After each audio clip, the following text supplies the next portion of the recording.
नमस्कार मित्रों, स्वागत है आपका हमारे YouTube चैनल आरटी सीखवाल पे।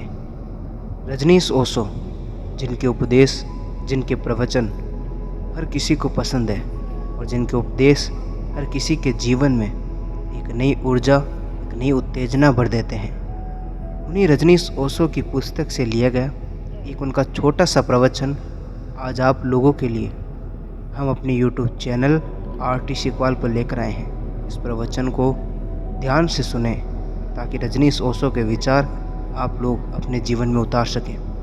तो उन्हीं की पुस्तक से लिया गया एक छोटा सा प्रवचन, चलिए शुरू करते हैं आज का ये वीडियो। रजनीश ओशो कहते हैं, मेरे प्रिय आत्मन, एक अजायब घर को देखने मैं गया था। वहाँ बहुत से पशुओं को बंद देखा। जंगल में उन्हीं पशुओं को मुक्त भी देखा मैंने। पशु वही थे लेकिन जंगल में मालूम पड़ते थे। पशु वही थे लेकिन वे जंगल में मालूम पड़ते थे और उनके पास एक आत्मा थी। अजायब घर में उनके पास वह आत्मा नहीं है। जंगल में उन्हें प्रफुल्ल देखा था। उनकी जिंदगी एक मुक्त गीत थी। अजायब घर में भी वे थे लेकिन ऐसा लगा कि जिंदगी खो गई है और वे मर भी गए। जिंदा होते हुए भी वैसे मरे हुए प्रतीत होते थे। दोनों के बीच में अटक गए थे वे। जिंदगी खो गई है और मौत नहीं आई है। उन पशुओं की आंखों में बड़ी उदासी, बेचैनी, चिंता भी दिखाई पड़ी। एक शेर को देखा अपने कटघरे में एक शिकंजे से दूसरे शिकंजे तक चक्कर लगाते हुए। सैकड़ों मील के विस्तार में दौड़ता रहा होगा।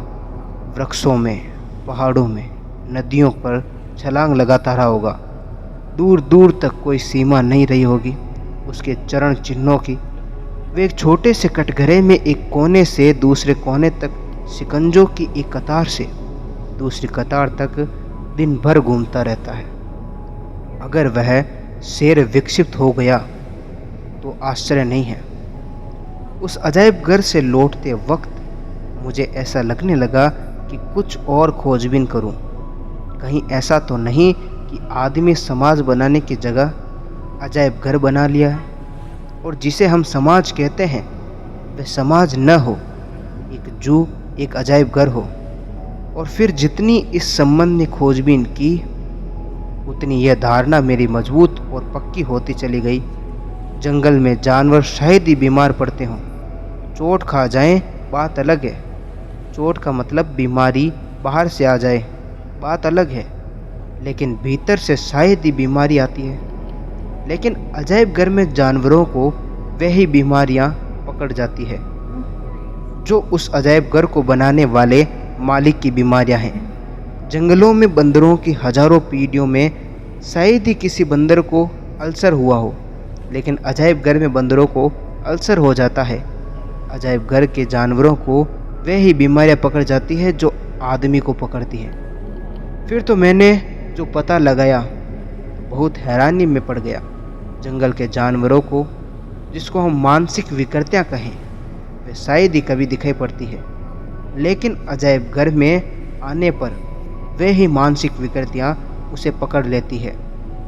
और जो आदमी पकड़ता है, जंगल में जानवर को पागल होते शायद ही देखा, लेकिन अजायब घर में जानवर पागल हो जाते हैं। और पागलपन जो बुनियादी रूप से आदमी की ईजाद है, वह आदमी के विशेष लक्षणों में से एक है। यह आपने कभी न सुना कि जंगल में किसी पशु ने कभी आत्महत्या कर ली, सुसाइड कर लिया। लेकिन अजायब घर में जानवरों ने सुसाइड करने की, आत्महत्या करने की कोशिश की है। जंगल का जानवर मास्टरबेशन करते हुए नहीं पकड़ा जाएगा। जंगल का जानवर मास्टरबेशन करते ही नहीं है, लेकिन अजायब घर का जानवर ऐसा करता हुआ पाया गया। जंगली जानवरों में होमोसेक्सुअलिटी, एक लिंग के साथ कोई यौन संबंध खोज से नहीं मिलते हैं, लेकिन अजायब घर के जानवरों में ये होता है।